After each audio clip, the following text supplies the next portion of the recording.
Felicidades, has llegado al bloque F, errores, archivos y librerías. Vamos a comenzar con la lección de manejo de errores. En Python es común que algún bloque de código no funcione como nosotros esperamos, o que por ejemplo le solicitamos al usuario que nos introduzca la edad y nos responde con algún texto. Nosotros tenemos que prevenir este tipo de errores y para eso podemos utilizar estas funciones de try, except, else y finally de Python. ¿Cómo se utiliza? Bueno, para eso tenemos por ejemplo el try, donde le vamos a definir un bloque de código. Este es el bloque de código que quiero que Python intente correr. Si llega a fallar, que sería una excepción, después entraría el except. Aquí definimos el except. Va a ser un código que va a correr Python si existe una excepción. Después tenemos el else, que es el si no. Este código lo correríamos si no hay una excepción. Y tenemos el código que es finally, que este código siempre se va a correr.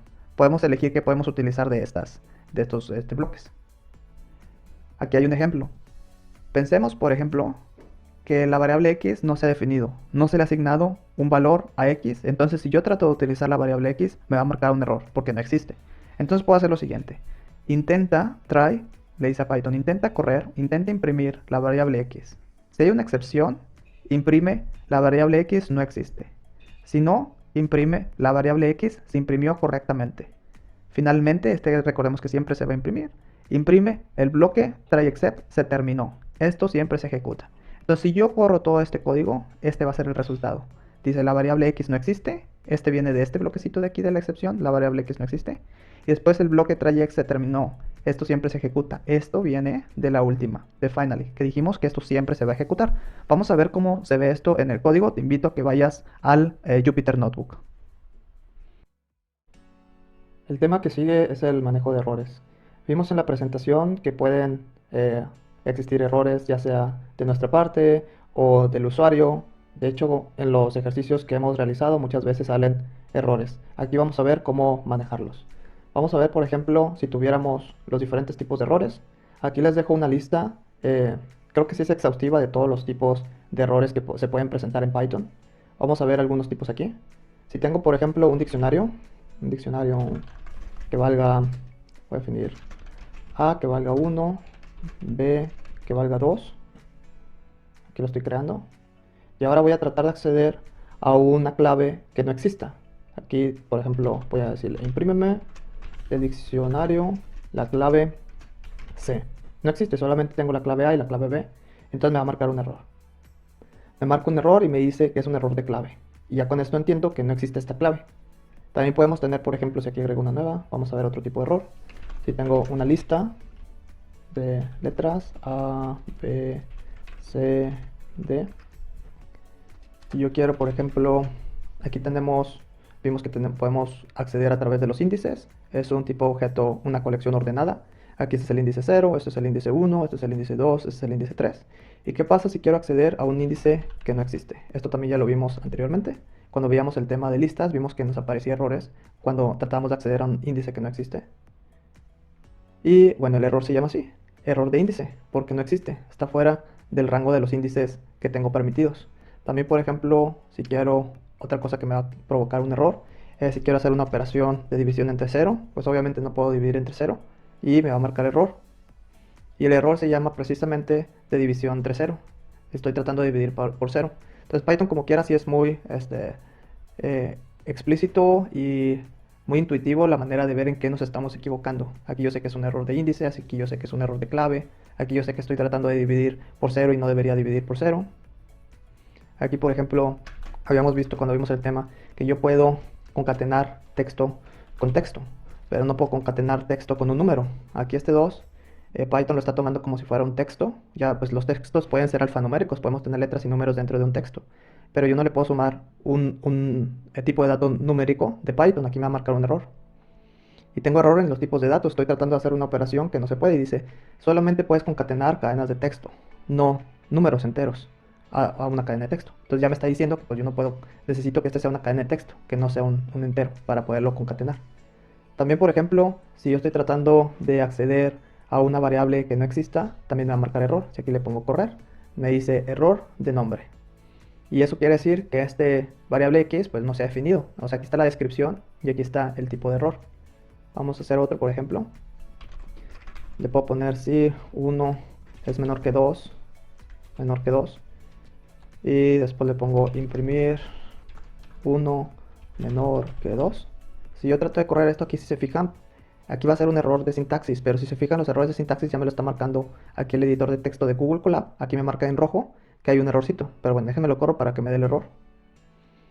Y pues ya me dice que es inválido porque me falta aquí, es un error de sintaxis. Y hasta me indica, aquí está la flechita que me indica dónde está el error, está aquí al final. Entonces es porque me falta los dos puntos. También, por ejemplo, déjame corrijo ese error y vamos a marcar otro error que también ya lo habíamos visto anteriormente, que era el de indentado. ¿Qué pasa si yo no tengo indentado? Ya sea con 2 espacios o 3 espacios, los que sean, pero necesito un indentado después de estos dos puntos, donde diga que este bloque le pertenece al bloque de acá. Entonces, si yo trato de correr esto, si se fijan, ya me estaba marcando en rojo la palabra, esta función de print. Y aquí me dice que es un error de indentado. Y me dice aquí hasta en dónde está la ubicación. Aquí es donde tengo que poner un indentado. También, por ejemplo, si yo quiero utilizar una función imprimiendo una variable que no exista, pues me va a dar la misma. De hecho, ya estaba marcado por ahí. Es el mismo error de cuando trato de acceder a esa variable, que pues esa variable no existe. Y si yo quiero, por ejemplo, también eliminar una variable que no exista, pues también me va a marcar el error. Estoy tratando de... Es el mismo error, que ya lo vimos varias veces. Estoy tratando de hacer algo con una variable pues que no existe. Entonces, ¿qué podemos hacer aquí? Podemos apoyarnos del try except. Podemos decirle, intenta hacer este código, y si no, pues si sucede una excepción, pues haz otro código, ¿no? Aquí vamos a decirle, por ejemplo, imprime la variable es x. Ya sabemos que como no he definido x, esto me va a marcar un error. Y entonces le digo, si hay una excepción, imprime hubo un error al tratar de imprimir. Y vimos que también podíamos extender este try except, lo podíamos extender con un else.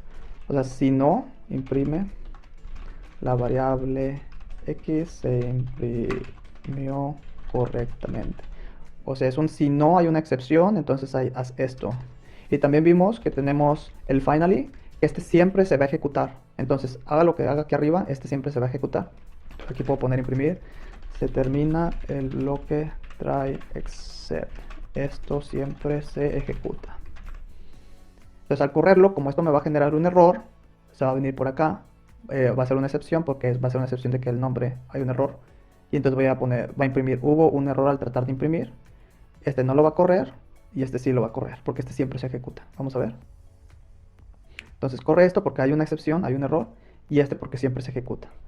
Vamos a ver cómo podemos acceder a tener más información de ese error. Vamos a hacerlo de un poquito diferente. Me copio esto por aquí. Vamos a modificar el except. Le voy a decir que except exception así. O sea, voy a poder acceder a la información de la excepción, a los nombres, a la descripción, etcétera. Vamos a ver qué nos da ese e. Y también otra manera de representar ese e, lo voy a poner aquí con la clase, para que me diga cuál es el tipo de excepción. Si es un de error, si es de sintaxis, si es de indentado, cuál es el tipo de error. Entonces, si yo corro este, me va a marcar, bueno, obviamente es exactamente lo mismo que acá, porque todavía no defino x. Entonces la x sigue sin ser definida, entonces me va a marcar un error de nombre. Entonces aquí me está imprimiendo esto, que viene siendo la e, me dice el nombre de x no está definido. Y viene siendo esta descripción que tenemos aquí. O sea, yo estoy accediendo con la e, estoy accediendo a esta información. Con la e accedo a la descripción, y con la e y con dos guión bajos, class dos guión bajos, me dice el nombre de la clase, el nombre del tipo de error. Y bueno, dijimos que el finally siempre se ejecuta. Ahora también podemos, por ejemplo, déjame copiar este. También otra alternativa a tener el e y esto, podemos hacerlo con, déjenme modifico este. Puedo usar el formato F, y le voy a decir que me dé, voy a usar el rep, esta función, y le voy a decir que del e, cierro corchetes. Y este es una alternativa a usar esto de aquí. Es prácticamente los dos juntos porque ya tengo tanto, voy a tener el tipo de dato, del tipo del error, y la descripción con esta función de rep. Vamos a ver cómo se ve. Y ahora ya tengo los dos. Tengo tanto el nombre, el tipo del error, y tengo también la descripción. Yo también puedo ser más específico. Yo puedo decirle, ¿sabes qué? Si hay una excepción, pero ¿de qué tipo? Yo ya sé que es name error. Voy a decir, si hay una excepción the name error. Entonces, imprímeme. Yo le puedo dar la descripción que yo quiera y le voy a decir la variable x no existe. Entonces, yo ya le estoy definiendo específicamente que para este error la variable x no existe. Yo puedo tener una acción por cada tipo de excepción. Ya vimos al inicio hay un link con todos los tipos de excepciones. Entonces aquí si lo corro, pues otra vez se viene por aquí. Me dice la variable x no existe. Y esto vamos a poderlo utilizar, por ejemplo, solamente para poner un ejemplo, vamos a usarlo en el bucle for, while. Aquí le voy a decir, esta es una manera de hacer un bucle infinito porque esto siempre va a evaluarse como verdadero porque le estoy diciendo que es explícitamente verdadero. Entonces aquí le voy a decir, por ejemplo, intenta, voy a solicitar la edad al usuario y lo voy a guardar en esta variable que se llama edad. Y bueno, voy a convertir primero, voy a esperar un número, después le voy a decir que quiero algo del usuario y le voy a solicitar que ingrese su edad. Ingresa tu edad. Entonces aquí va a salir una ventanita solicitándome un dato, en este caso la edad. Lo convierto a entero y lo guardo en la variable edad. Vamos a imprimir. Y me va a salir porque si no tengo una manera de salirme, esto siempre va a estar, es un bucle infinito. Si no me salgo, siempre va a estar iterando. Y aquí le voy a decir, except si el valor value error. Aquí si yo no le doy un entero, me va a marcar un valor de error. O sea, si no le doy un número, le voy a poner, ups, ese no es un número válido. Por favor, intenta de nuevo. Vamos a ver cómo se ve esto cuando lo corran. Déjame borrar este de aquí. Entonces, lo corro y me pide una edad. Y le pongo, por ejemplo, ABC. Me dice, ups, ese número no es válido. Le pongo DEF. Ups, ese número tampoco es válido. Pues no son números. Entonces le pongo un número. Y ahora sí, ya entró aquí. O sea, sí funcionó este y se sale el break. Bueno, esto es todo para el tema de manejo de errores. Muchas gracias. La segunda lección que vamos a ver en este bloque es el manejo de archivos. Para poder abrir archivos vamos a utilizar la función open y para eso tenemos que darle el nombre del archivo que queremos abrir y el modo en el que queremos abrir el archivo. ¿A qué nos referimos con el modo?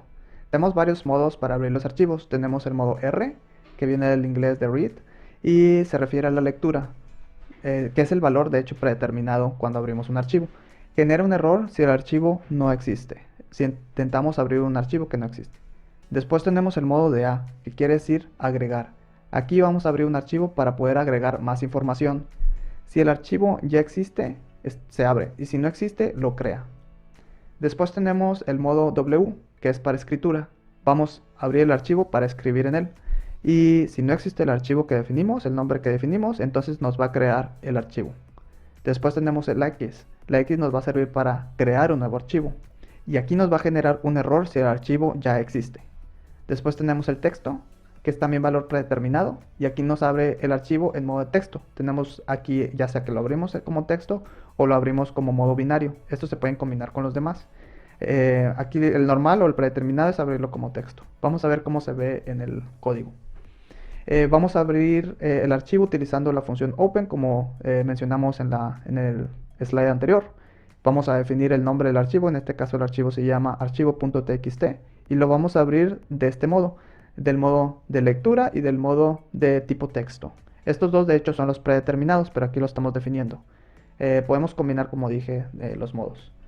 Y bueno, podemos también abrir un archivo para agregarle información al final. En este caso voy a crear una nueva instancia de un archivo, voy a usar la función open y le voy a decir ábreme el archivo txt y de modo A para poderle agregar información.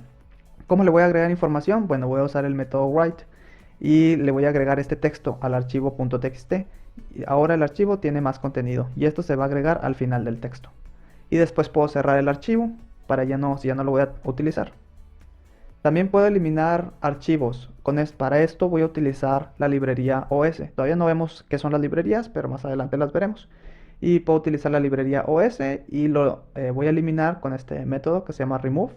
Yo voy a eliminar el archivo. Aquí le voy a decir cuál es el archivo que quiero eliminar. Vamos a ver ejemplos para que quede esto más claro.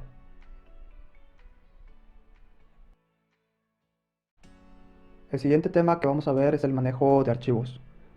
Este es el notebook con el que vamos a estar trabajando, pero déjenme me paso tantito a lo que es la carpeta de Google Drive.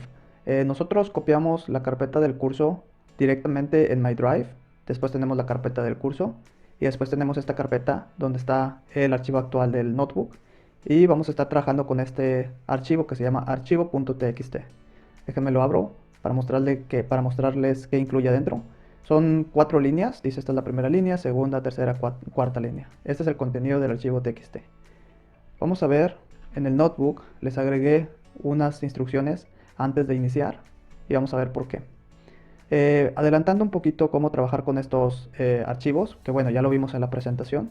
Utilizamos la función open para abrir un archivo, después definimos el nombre del archivo y el modo en el que lo vamos a abrir, en este caso es de lectura, y el tipo de codificación, que en este caso es UTF-8. ¿Qué pasa si yo lo intento abrir? Me marca un error, me dice que no existe este archivo o el directorio. ¿Dónde estoy trabajando? Realmente, aunque yo esté abriendo el archivo dentro de esta carpeta, Google Colab no está conectado a esta carpeta, no está conectado a mi Google Drive. Entonces, si yo con este comando yo puedo revisar cuál es el directorio en el que estoy trabajando actualmente. Le doy clic aquí y me dice que estoy trabajando en este directorio que es el content. Y yo puedo acceder a ese directorio directamente. Aquí viene, no sé si han notado que hay una como carpetita. Si yo le doy clic a esa carpetita, aquí me aparece el ambiente de trabajo actual. Yo podría subir el archivo de el archivo.txt, lo puedo descargar en mi computadora y lo puedo subir aquí, que este es el directorio de trabajo, y ya funcionaría esta instrucción. Pero lo que vamos a hacer nosotros es conectarnos a nuestro Google Drive y leerlo directamente desde la carpeta. Esto también lo usaremos más adelante cuando veamos la librería Pandas, que hay muchos archivos que se leen y se generan. Entonces, pues no quiero descargar todos y lo subiendo aquí. Y esto pues es temporal, se va a eliminar a menos que yo lo suba y lo guarde antes de cerrar mi sesión. Entonces, bueno, no voy a trabajar con este ambiente de trabajo, voy a cambiar el ambiente de trabajo o el directorio de trabajo. Aquí también me puedo dar cuenta cuáles son los archivos que están dentro con este comando. Puedo ver cuáles son los archivos que están dentro de mi directorio actual y me dice que solamente es esta carpeta de sample data, que es esta que viene aquí, que esto ya me lo pone por default Google Colab, que son ejemplos de datos que yo podría utilizar si quisiera. Déjenme lo cierro. Pero lo que voy a hacer es voy a montar mi Google Drive para poder acceder a los archivos que tengo dentro de mi Google Drive. Para eso voy a utilizar este comando, le doy clic aquí. Ya les dejé todas estas instrucciones en el notebook que tienen ustedes. Y bueno, me dice que si le permito al notebook acceder a mis archivos de Google Drive. Y le voy a poner aquí conectar a Google Drive. Y me abre aquí esta ventana. Déjame le pongo aquí cerrar. Le voy a decir que me quiero conectar con esta cuenta mía de Gmail, de Google. Le tengo que decir que sí le doy acceso. Permitir. Y se está conectando a mi Google Drive. No debe tardar mucho tiempo. Aquí ya se conectó. Pero yo sigo en otra, ahora estoy dentro del contenido, digamos que ya no estoy en este directorio, sino que ya estoy en este directorio. Pero yo quiero cambiar, yo quiero llegar al directorio, a este directorio, yo quiero llegar a My Drive y luego el nombre de la carpeta del curso y luego el nombre de la carpeta donde están estos ejercicios. Entonces tengo que cambiar el directorio de trabajo. Entonces aquí nada más estoy imprimiendo el directorio actual. Voy a hacer eso con una librería que se llama OS, que es del sistema operativo. Entonces le voy a definir cuál es la carpeta a la que me quiero mover.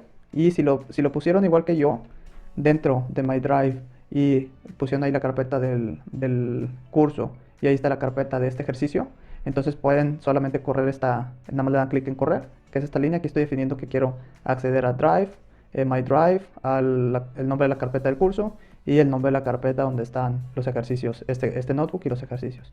Y luego le voy a decir que cambie el directorio, que ya no va a ser el directorio este que aparece aquí, sino que ahora va a ser el directorio este que estoy definiendo yo.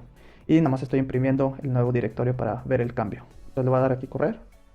Entonces, antes tenía el directorio era el content. De hecho, aquí ni siquiera este era el directorio. Aquí nada más me estoy conectando al Google Drive. El directorio seguía siendo este content. Y ahora el nuevo directorio, ahora sí en mi carpeta. Ya estoy en esta carpeta. Y puedo, por ejemplo, volver a correr este comando de ls y ya puedo ver que tengo los archivos dentro de la carpeta. Tengo el notebook en el que estoy, este notebook de aquí. Tengo este archivo y bueno, me parece esta carpeta que es temporal. Me parece que no la van a ver ustedes. Y bueno, ahora si vuelvo a correr esta misma instrucción, pues ya funcionar porque ahora sí existe el archivo. Bueno, sí funcionó, lo corrió bien, pero aquí mismo lo estoy cerrando. Ahorita vamos a ver, pues, es el tema de esta lección. Bueno, como ya vimos anteriormente, aquí en el ejemplo que les estoy mostrando, podemos abrir los archivos con, déjame lo copio otra vez, esta instrucción. Así podemos abrir un archivo, déjenme imprimo el contenido, que ya vimos que eran 4 líneas. Le voy a poner F, ya guardé, digamos, el contenido de este archivo, lo estoy guardando en esta variable F. Le voy a poner read, aquí ya va a leer todo el contenido. Y una vez que lo lea, lo voy a cerrar. Tengo que cerrarlo. Si lo abrí, tengo que cerrar el archivo. Entonces, si lo corro, este es el contenido que habíamos visto cuando revisamos el archivo .txt. También, si yo quiero agregar información a ese archivo, lo que puedo hacer es ya no abrirlo en modo lectura. Este es el modo lectura. Ahora vamos a abrirlo. Déjenme lo copio. Vamos a abrirlo, es el mismo archivo y le voy a poner a de append y le voy a poder agregar y modificar. Entonces aquí le voy a decir F en lugar de read, de leer, le voy a poner escribir, write, y le voy a escribir esta es una línea nueva. Pero nosotros no lo vemos, pero al final hay un salto de línea y eso se pone con la diagonal invertida y una N. Entonces aquí ya le estoy agregando una nueva línea. Déjame le pongo correr. Ahora, si lo vuelvo a leer, déjame copiar este aquí. Si lo vuelvo a leer, pues ya vamos a tener esta nueva línea. Aquí está. También podemos eliminar archivos. Si recordamos la instrucción esta para ver qué archivos tenemos adentro. Aquí tenemos, bueno, los mismos archivos. Este es el que con el que hemos trabajado, el archivo .txt. Déjenme copio esta instrucción. Recordemos que la pen me agrega información a un archivo si existe y si no existe me lo crea. Vamos a ponerle aquí, por ejemplo, le voy a agregar la frase hola mundo. Entonces, déjenme, no voy a modificar este archivo porque lo que quiero es crear uno nuevo y luego lo voy a eliminar ese nuevo. Voy a poner archivo, prueba. Y entonces aquí, como este archivo no existe, aquí estoy viendo que no existe. Estoy utilizando el modo A de append, entonces me lo va a crear. Como no existe, me lo va a crear. Y después le va a escribir hola mundo. Vamos a correr esto. Entonces ya corrió. Si yo vuelvo a correr esta instrucción, ya me aparece aquí, archivo prueba, que es este. También déjenme, bueno, vamos a leerlo. Para leerlo, pues ya no es el A, es el R de read. Y pues no voy a escribirle, sino quiero leer lo que tiene adentro. f.read. Y bueno, lo que tiene adentro pues es ese hola mundo. Entonces vamos a ver cómo podría eliminar yo ese archivo. Para eliminarlo va a ser parecido a lo que hicimos arriba. Vamos a utilizar esta librería que usamos anteriormente para cambiar el directorio de trabajo. Vamos a usarlo, que es la librería de sistema operativo. Vamos a utilizarlo ahora, pero para eliminar ese archivo. Déjenme, importo la librería. Creo que todavía está importada, pero vamos a importarla nuevamente. Y le voy a decir, sí, puedo usar el path.exist. Y este me va a servir para verificar. Aquí evalúo si un archivo existe o no, pues en el directorio en el que estoy trabajando. O en el directorio que le pongo aquí. Entonces, déjame copiar este. Aquí le estoy preguntando si existe este archivo. Y si sí existe, entonces le voy a decir, por favor, remuévelo o elimínalo. Si sí existe, entonces elimíname el archivo. O sea, lo podría eliminar directamente con os.remove, pero pues es bueno primero revisar si sí existe. Print archivo eliminado correctamente. Si no, voy a decir pues que el archivo no existe. O sea, si esto fuera falso. Entonces vamos a correrlo. Ya me dice archivo eliminado correctamente. Si yo vuelvo a revisar los archivos que tengo en esa carpeta, pues ya no aparece. Hasta este momento hemos utilizado, si abro yo un archivo, lo tengo que cerrar. Si no quiero estar abriéndolo y cerrándolo, también puedo apoyarme de este comando de with. Y le voy a decir lo mismo que aquí, por ejemplo, bueno, déjame lo copio. Le voy a decir open, bueno, este archivo prueba ya no existe, pero el archivo txt sí existe. Y le voy a decir con esto abierto, y le voy a decir cómo, así es la sintaxis de este with. Le digo que estoy abriendo el archivo y lo voy a guardar, digamos, en este archivo file o en este nombre de variable file. Y aquí voy a hacer lo mismo que hago cuando lo leo. Por ejemplo, estoy haciendo lo mismo que estoy haciendo aquí. Le voy a decir file.read y me va a leer, o sea, es exactamente lo que hace esto, pero obviamente aquí es el archivo prueba y aquí es el archivo .txt. Entonces lo lee y ya me lee las 5 líneas. Esta es la línea que creamos aquí anteriormente. También puedo, por ejemplo, no leer todo completo, sino puedo decirle, ¿sabes qué? Solamente quiero leer cierto número de caracteres. Entonces puedo leer los primeros 10. A veces tenemos archivos que son demasiado grandes y primero queremos ver si es el archivo correcto. Entramos y solamente revisamos los primeros caracteres. Así no se tiene que cargar todo el archivo. Entonces aquí solamente lee los primeros 10 caracteres. También, si no quiero leer todo y quiero leer, por ejemplo, solamente la primera línea, normalmente están separados en líneas, le puedo decir, léeme la primera línea, read line, en singular. Entonces, lee solamente lo que es la primera línea. También puedo trabajar, digamos, hacer algo línea por línea. Para eso le tendría que decir, léeme todas las líneas, read lines. Y lo que esto hace es que me va a generar déjame lo imprimo, me va a generar una lista con todos los elementos o todas las líneas. Miren, si se fijan, aquí estaba escondidito que es el salto de línea, que no lo vemos, pero ahí está. Entonces yo lo que podría hacer, por ejemplo, aquí, le puedo decir las líneas, como esto es una lista con todas las líneas que tengo, guardo todas las líneas aquí y le voy a decir por cada línea, en mi lista de líneas, imprímeme pues la línea. Y si lo corro, ahora me aparece pues línea por línea. Bueno, esto es todo para el tema de manejo de archivos. Muchas gracias. La siguiente lección en este bloque es importar librerías. En Python, para instalar una nueva librería utilizamos el comando pip en una nueva terminal. ¿Y qué es una librería? Una librería es una colección de funciones. Más adelante vamos a ver ejemplos de librerías. Aquí les muestro cómo se instala un paquete en Python. En la ventana de comandos podemos usar comando pip, install y el nombre de la librería. En este ejemplo estamos instalando la librería NumPy.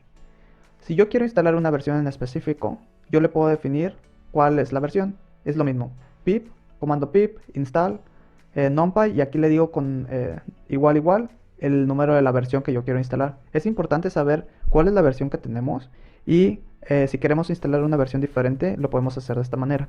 También puedo desinstalar paquetes. En este caso, en lugar de utilizar pip install, voy a utilizar pip uninstall y le voy a definir cuál es la librería que quiero desinstalar. ¿Cómo puedo saber qué librerías tengo instaladas yo en Python? Lo puedo hacer con el comando pip freeze. Y con pip freeze me va a decir todas las librerías. Esta es una lista de librerías que estoy utilizando actualmente. ¿Dónde pueden encontrar las librerías? En Python, o sea, se pueden tener librerías locales dentro de tu organización. Ustedes pueden tener probablemente librerías que hayan creado ustedes mismos, pero este es el más conocido, el pypy.org. Aquí se encuentran todas las librerías, este es el oficial. Y por ejemplo, si yo quiero instalar NumPy, aquí me dice cómo instalarlo, me dice cuál es la versión más reciente. Este ya es un poco viejita, es del 2020, pero aquí me dice cómo instalarlo. Y en Python, ¿cómo puedo checar cuál es la versión que tengo actualmente? Es importante, como mencioné, saber cuál es la versión de las librerías que estoy utilizando.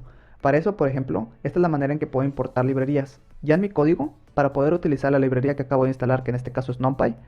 NumPy es de hecho una de las librerías que vamos a estar utilizando mucho en este curso. Más adelante hay un bloque completo de esta librería NumPy, donde se explica para qué se usa. Aquí nada más lo tomamos como una librería cualquiera. Lo importamos de esta manera. Aquí usamos la instrucción import numpy, y si yo quiero darle un alias para no tener que estar escribiendo numpy cada vez que utilice esta librería en mi código, yo le puedo dar un alias con as np. Muchas veces las librerías ya tienen unos alias que son comunes. Para numpy normalmente se le da el alias np y le puedo decir imprímeme de numpy, y así se puede obtener la versión de las librerías. Estos son dos guión bajos, luego versión y luego otra vez dos guión bajos, y ya me va a decir cuál es la librería. Como dije, esta librería pues es del 2020, probablemente ustedes si corren esto, si instalaron NumPy, pues les va a aparecer una librería más actual. Pero vamos a ver cómo se ve esto en el código. Te invito a que abras el Jupyter Notebook de esta lección. Vamos a ver ahora el tema de manejo de librerías. Aquí tengo este ejemplo. Al igual que en la sección anterior, necesito poderme conectar a la carpeta donde tengo este notebook, porque necesito acceder a un archivo de Python, que es este ejemplo.py. Entonces primero me voy a conectar. Aquí estoy mostrando el directorio de trabajo actual, que es el content, que viene siendo los archivos que tenga por aquí. Si le pongo ls para que me muestre los archivos del directorio actual, pues me muestra estos que están aquí. Pero no quiero trabajar con esos, quiero trabajar con mi carpeta de aquí. Entonces me voy a conectar al Google Drive. Aquí ya se conectó. Si ustedes no se han conectado antes, pues les va a pedir que le den permiso de acceder a su Google Drive y nada más le pueden aceptar y ya van a poder montar su Google Drive y acceder a su carpeta. Después quiero cambiar el directorio de trabajo, lo quiero cambiar a la carpeta que se llama 14 librerías y esta sería la dirección. Si ustedes copiaron, como se recomendó, en la carpeta de My Drive, pusieron la carpeta del curso y después ahí tienen todas las carpetas, ahorita estamos en esta de librerías, nada más tienen que correr si lo pusieron en algún otro lado, pues tienen que modificar esta línea de aquí. Entonces lo corro para cambiarme de directorio y ahora ya estoy en un nuevo directorio, que es este directorio de aquí. Y ya puedo verificar que sí puedo acceder a los archivos. Aquí tengo los archivos y este es el ejemplo que voy a utilizar. Bueno, vamos a empezar con la importación de librerías. Vimos en la presentación que para importar las librerías podemos utilizar el pip install y el nombre de la librería. En este caso vamos a ver la librería NumPy. Este lo utilizo aquí en Google Colab o si están utilizando Jupyter Notebook, se utiliza, digamos, para correr. Esta es una instrucción que la podríamos correr en la ventana de comandos, pero como no tengo acceso a una terminal desde aquí, esta es la manera en que en Google Colab podemos correr comandos para la terminal. Entonces aquí ya me va a instalar NumPy. Google Colab también tiene las librerías más utilizadas, entonces ya tiene instalado NumPy. Aquí me dice que pues el requerimiento ya está satisfecho, o sea, ya lo tiene NumPy, no lo está instalando de nuevo. Y me dice que está en esta ubicación. Bueno, déjenme crear un nuevo código. Vamos ahora a utilizarlo. Entonces, ¿cómo utilizo las librerías? Bueno, primero las tengo que importar. Le pongo import numpy y normalmente se le da un alias. Aquí Google Colab ya me está recomendando llamarle np porque este es el alias que se le da normalmente a la librería numpy. Entonces le ponemos el alias np. El alias me sirve para, en lugar de que yo tenga que escribir el nombre completo de la librería, yo solamente escribiría el alias. Entonces lo corremos. Y aquí vamos a ver qué versión tenemos, nada más para asegurarnos que ya lo importamos. Aquí tengo numpy, y luego doble guión bajo, y luego versión, doble guión bajo. Lo corro y ya me dice que en este momento está corriendo la versión 1.22.4. Yo también, digamos, podemos tener librerías. Las librerías, ¿qué son? Son prácticamente un conjunto de funciones, variables, que yo puedo utilizar. Entonces yo creo, digamos, esas funciones, esas variables en un archivo de Python y eso yo lo puedo importar. Y por ejemplo, aquí tengo este ejemplo que se llama ejemplo.py de Python y aquí solamente tengo una variable que es una lista y tiene estos elementos, manzana y uva. Entonces, si yo quisiera importar este módulo, esta librería, yo lo que tendría que hacer es exactamente lo que hice aquí. Import ejemplo si le quiero dar un alias, ¿no? De que vamos a correrlo. Y ahora ya tengo ese ejemplo. Ahora yo puedo, por ejemplo, imprimir egg.frutas. Egg de ejemplo. .frutas. Ya hasta Google Colab sabe que existe una variable que se llama frutas. Lo corro y ya puedo acceder a esas frutas. ¿Qué pasa si trato de acceder a una librería que no existe? Por ejemplo, le pongo import librería que no existe. Le pongo correr y me va a marcar error. Me dice pues que este módulo no existe.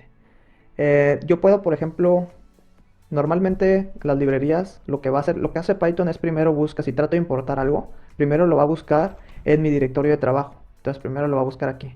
Esto también, o sea, si puedo acceder a una terminal lo puedo hacer así, pero si solamente tengo acceso a, no sé, a Python que no me permita correr la terminal, también puedo hacerlo directamente con código de Python importando la librería OS de sistema operativo. Y para revisar el directorio de trabajo actual puedo hacerlo con os.get cwd, es del current working directory y me va a dar lo mismo, es esta librería. También podemos ver dónde tenemos instalado Python, porque normalmente, o sea, primero las busca en las librerías en el directorio actual, en donde estamos trabajando. Y después, pues lo busca donde está instalado Python. Yo puedo checar dónde está instalado Python, por ejemplo, si estamos aquí estamos trabajando en Linux cuando trabajamos con Google Colab, y este sería el comando. Y ya me dice que va a estar aquí, ¿no? De hecho, este es parecido donde cuando importamos TomPy viene siendo también esta carpeta. Este solamente funciona con Linux si estamos trabajando con Windows. Aquí Google Colab, la computadora, digamos, que está conectada, es una computadora con sistema operativo Linux. Pero si estamos trabajando de manera local, podemos revisar dónde instalamos Python con el comando de where Python. Esto lo podemos correr en la ventana de comandos y este sería para Windows. Bueno, eso es todo para el tema de librerías. Muchas gracias.